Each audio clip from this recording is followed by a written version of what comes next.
Part 1. You will hear a telephone conversation between the accommodation officer at a university and a student. First, you have some time to look at questions 1 to 3.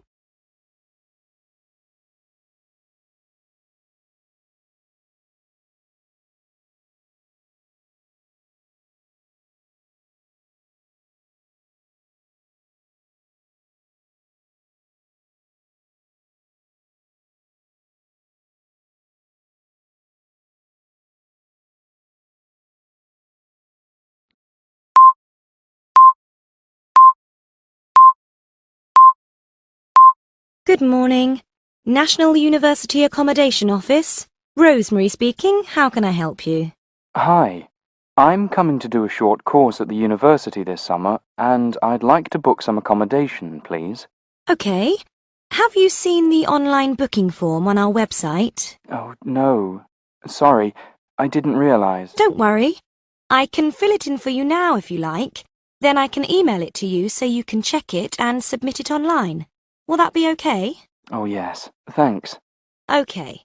First of all, what's your surname? Blake. That's Blake. Okay. And your first name? Daniel. Is that Daniel? Yes, that's right. Thank you. And have you studied with us before? Yes, I have. Great. Then you'll have an ID document with a number. Have you got that to hand? Yes, here we are. The number is 410623. Thank you. And I'm putting male for gender. That's correct. Could I take an email address, please? Sure, it's d.blake@internet.com, all lowercase. Okay. So that's d.blake@internet.com. That's correct. And do you have a phone number where you can be reached if there's a problem? Yes, that's 0779 435 354. 453354?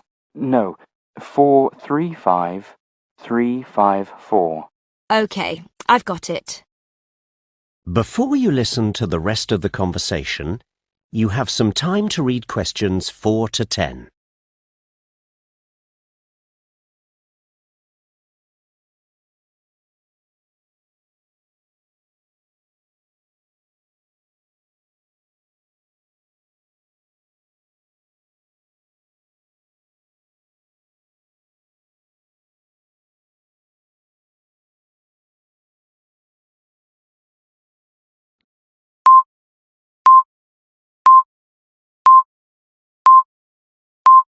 So, you said you're going to be studying with us in the summer. What course are you doing? I've enrolled to do art history. And which start date have you selected? The 1st of July? No, the later one. The 4th of August? That's it. And what type of accommodation would you like to book? Was it full board, half board, bed and breakfast, or self-catering? Self-catering, please. Okay. And did you want a single room or a shared room? Oh, I hadn't thought about that, really. Is there a difference in price? Yes. The shared room is much cheaper, but I can't guarantee who you'd be sharing with at this stage. I see. No, I don't want to share. Let's say single. I can see the prices here in the prospectus. It's not too expensive. Good. And you'll see you can also pay extra for a private bathroom if you want. Ah, yes. That sounds like a good idea. So shall I put private? You can always change it before you send the form in if you have second thoughts. Yes. Okay, let's do that. And finally, Daniel, will you need a parking place? Oh, yes, please. I need to put here the type of vehicle, just whether it's a bicycle, a motorbike, or a car, you know. Yes, it's for a car. Okay, well, that's all. I'll email you this now and you can check it and send it in with your deposit. Thanks. Did you want to pay £50 or £100 as your initial deposit? Oh, 100, please. Thank you. A credit card payment will be prompted when you submit the form. Okay. Is there anything else I can help you with? No, that's all. Thank you very much. My pleasure. Goodbye. That is the end of part 1. You now have half a minute to check your answers.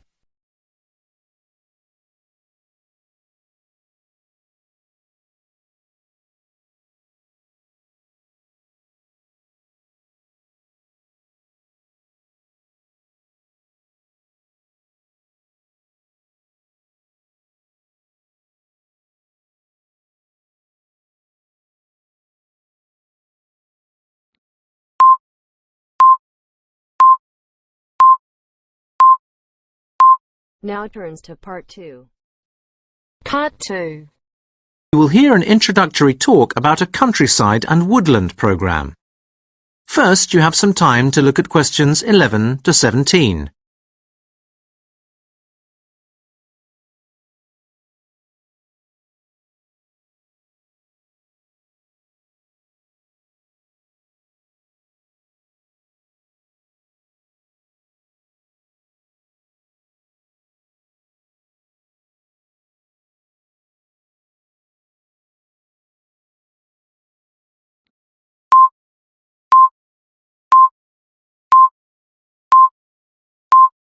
Good morning, and welcome to the Moorland Countryside and Woodland program. I'd like to give you some information about the program and the short courses we run for people on woodland awareness. We're actually a program run by volunteers, and we were set up 15 years ago to educate people of all ages and backgrounds about the wonders of our woodlands and hence nature itself. And for the past 5 years, we've been taking groups of youngsters in their teens on educational trips on Fridays, Saturdays, and Sundays. From schools mainly from around the area, but some have come from much further afield. At first, some youngsters are not very impressed by the setting because we discourage them from using any electronic devices, especially smartphones, so they can engage more with the surroundings. This throws them quite a bit. But almost without exception, by the end of the 3 days they're here, the young people don't want to leave and want to come back again. In fact, 2 of the workers here came with student groups 5 years ago, and when they left school, they came straight to work for us. The program is completely self-sufficient, due in part to the sales from the plant nursery and also to donations. But the bulk of our income's now from running the educational and awareness courses. This is a basic map of our center. We're here at the entrance, and you can see the cabins running along the east side of the path as you go north. The first cabin, Beach Lodge, is for students. It's quite large and can accommodate 10 students in bunk beds. Then the next 4 cabins are for families, and the cabin after that, Chestnut Lodge, is for teachers, which can hold up to 4 adults. On the west side of the path, directly opposite the family cabins, are the educational facilities. They're quite up to date with all the latest wizardry. And next to that's the cafeteria, which is shared with visitors to the center. Just beside the cafeteria is a family area with climbing frames for children. We don't allow open-air cooking here because of the trees. The plant nurseries, that area you can see that runs all the way along the north part of the map. Before you hear the rest of the talk, you have some time to look at questions 18 to 20.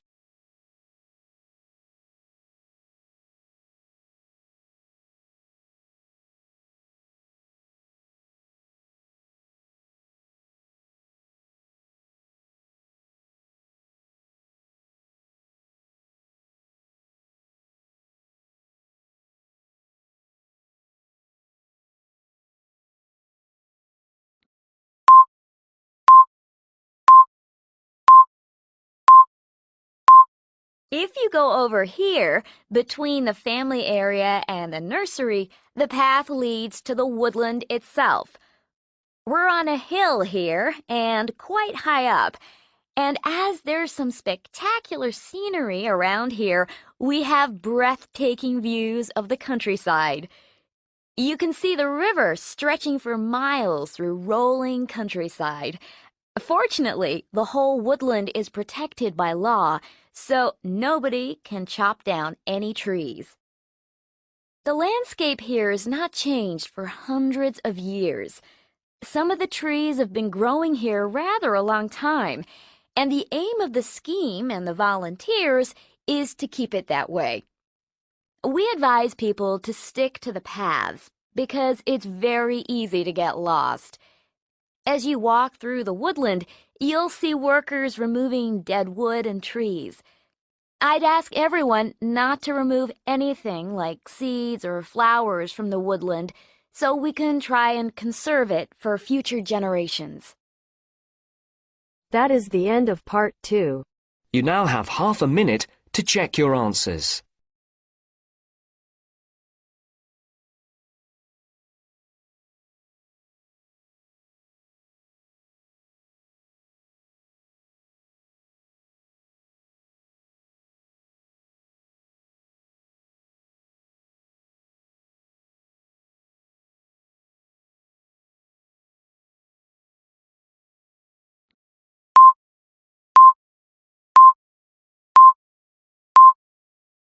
Part 3. You will hear two students talking about a research project they have to do together. First, you have some time to look at questions 21 to 24.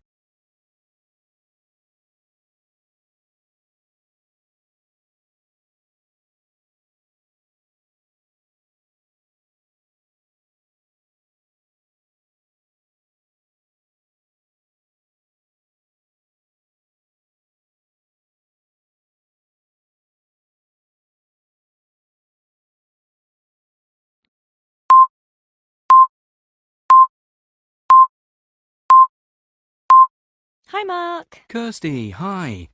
So, we've got this research project to organise. I really like the idea of doing it on the allotment gardens opposite the college.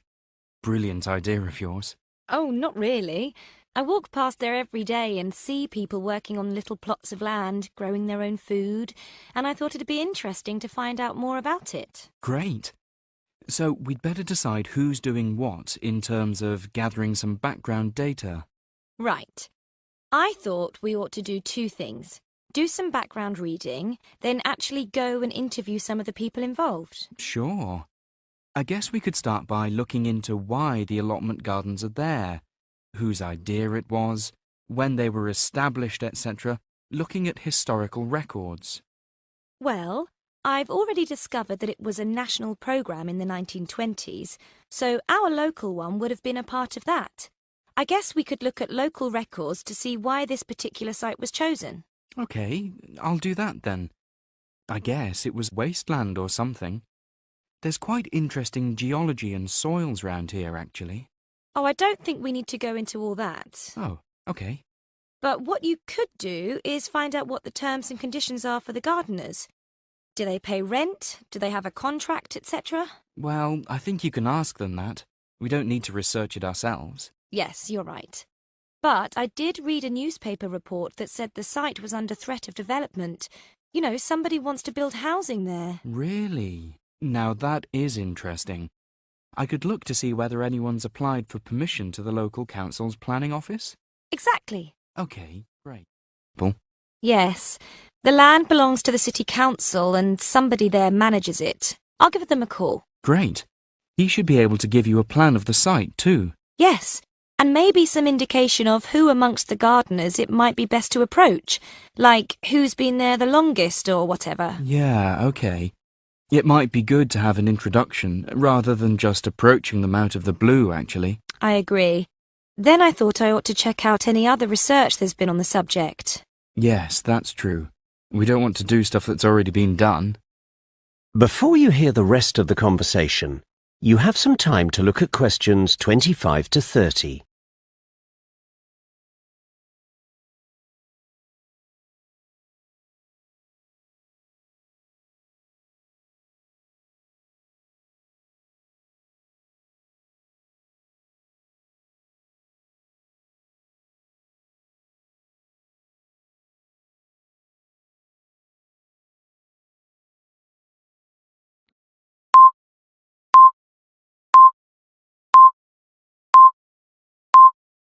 Have you got any idea what we should actually focus on in our research?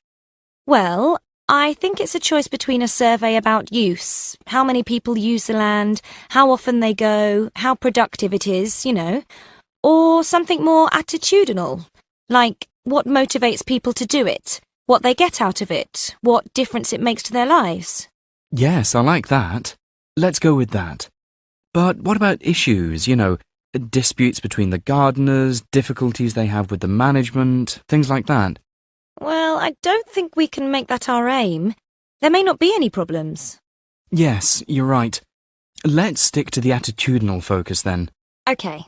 I think the next stage is to do some preliminary work. Find out if we can get permission, see if anyone will talk to us, whether there are any specific issues we could focus on. Well, shouldn't we consult our tutor before doing all that? Get the go-ahead for the topic in principle? Well, she said specifically not to do that. To go to her once we had a definite proposal, with the details in place. OK, let's do that then. I think that's going to be the hardest part. What, writing the proposal? No, finding what level of detail to go into. We could interview lots of people and try and find their overall views, or just pick a few and really do in-depth interviews with lots of questions. I think you're right. But I think once we start, we'll see what's going to work best with this particular context. OK. Actually, there is one issue we could look into. Really? Yes, there's a particularly invasive wild plant species that grows around here. The college gardener said it's really hard to get rid of, and it makes growing other stuff difficult. I'm sure the gardeners on the allotments must have a problem with it. It's called creeping buttercup. OK. What does it look like? Well, there are two types actually. Bulbous buttercup, which is not a problem, and creeping buttercup, which is. To tell the two apart, you have to look at the flowers. They are identical with yellow petals, but the creeping buttercup doesn't have little leaves which point downwards just under the flower. They're called sepals, whilst the bulbous buttercup does. OK. And then it has polygonal-shaped leaves, rather than triangular-shaped leaves. So, if the leaf is divided into 5 sections rather than 3, then it's the creeping buttercup. Right. Both plants have a long stem, which grows out of a bulb, which is below ground. But only the creeping buttercup sends out new stems from the base, which creep along the ground. And these are called stolons. It's these things which make the plant such a problem. Interesting. That is the end of part 3. You now have half a minute to check your answers.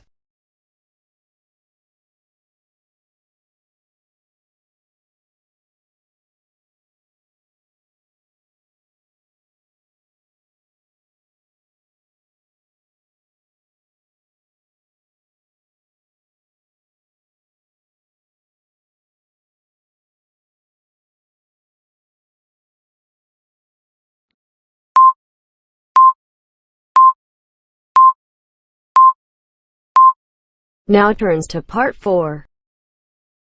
Part 4. You will hear part of a talk about the migration of early humans. First, you have some time to look at questions 31 to 40.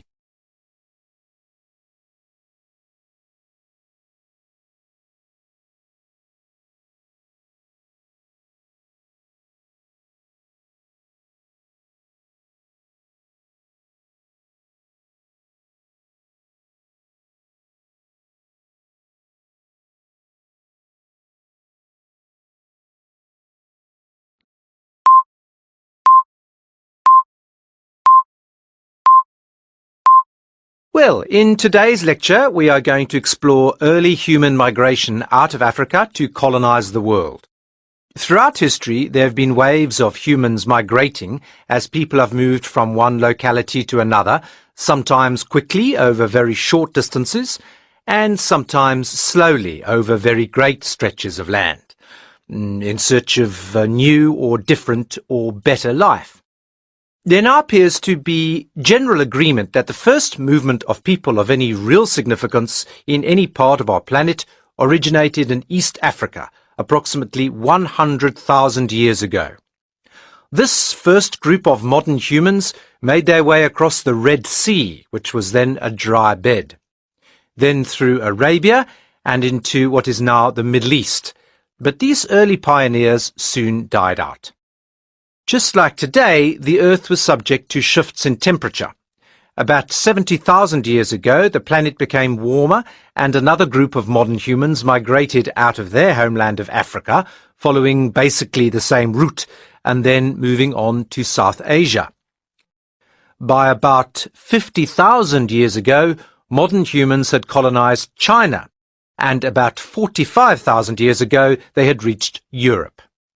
These early humans settled in the wide open spaces of Siberia about 40,000 years ago, and about 20,000 years ago modern humans reached Japan, which was connected to the main landmass at that time. Now, there was no land connection between Australia and Southeast Asia, so the first Australians who arrived around 50,000 years ago must have made the journey across the sea in simple boats to settle on the Australian continent. Modern humans moved from Asia to North America, which was reached across what is now the Bering Strait through Alaska. This migration happened between 15 and 13,000 years ago. There is also some evidence to suggest that modern humans came across pack ice via the North Atlantic, but this theory has been discounted by some. Since that time, the American continent has been the destination of waves of human settlement. Before we look at more modern examples of human movement, like the Anglo-Saxon migrations to Britain in the 5th century AD, the migration of Turks during the Middle Ages, and the migration of the Irish to America in the mid-19th century, I'd like to look at a migration within the continent of Africa itself that I'm personally very interested in. If we look at the map of Africa, we can see some patterns that are common to other waves of human movement throughout history. The routes here show what is probably the most significant migration in Africa itself, that of the Bantu, who spread out from a small region in West Africa near the present-day border of Nigeria and Cameroon, just around here on the map, to occupy roughly 30% of the continent by the year 1000 AD. A trigger for this movement may have been the result of the cultivation of the yam, a starchy root vegetable which Bantu farmers started to grow as part of their staple diet. This cultivation began around 2750 BC, resulting in the expansion of the population. The Bantu people then spread out into the neighbouring territories, which were at that time sparsely populated. As the land of the rainforest could not sustain the farmers and their families for longer than a few years, they moved on, felling trees and creating new clearances in the forest to cultivate yams. With the numbers of the Bantu on the increase between 2500 and 400 BC, the people were constantly on the move, migrating south down through modern-day Congo in Central Africa, and reaching Zimbabwe and modern-day South Africa by about 100 AD. It was contact with Sudan in North Africa that introduced the Bantu to iron production, in which they excelled. Once they had exchanged knowledge of working in iron from Sudan, the quality of their work rivaled that produced by the Mediterranean people of the time. They now had better tools to cut down trees, clear forests, and work fields. And there is one other benefit iron gave them, and that was a military advantage over their neighbours. I'd say that migration has transformed the world from early times, and we all reap the benefits of different peoples coming into contact with each other. That is the end of part 4. You now have half a minute to check your answers.